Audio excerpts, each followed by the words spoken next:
Hello hi friends, ఈరోజు మా ఇంట్లో సర్వపిండి చేసామండి. సర్వపిండి అంటే చాలా ఫేమస్ తెలంగాణలో, చాలా ఫేమస్.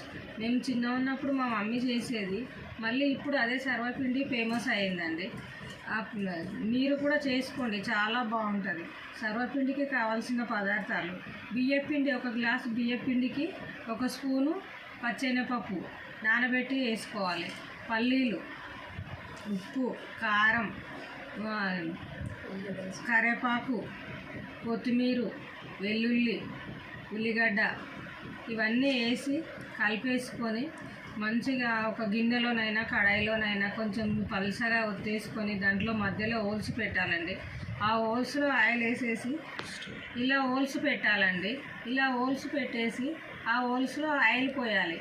ఆయిల్ పోసి స్టవ్ సిమ్లో పెడితే మంచిగా కాలుతుంది. కాలే తర్వాత కాసేపు అయ్యాక చూసుకొని మనం తీసేసుకోవాలి. అలా తీసేసుకొని కొంచెం ఒక్కొక్కటి తీసేసుకొని కాల్చుకోవాలండి. చాలా బాగుంటుందండి. మీరు కూడా ఈ వీడియోని చూసి మీకు నచ్చితే చేసుకోండి, లైక్ చేయండి. మీకు నచ్చితే ఈ వీడియోని చూసి లైక్ చేయండి.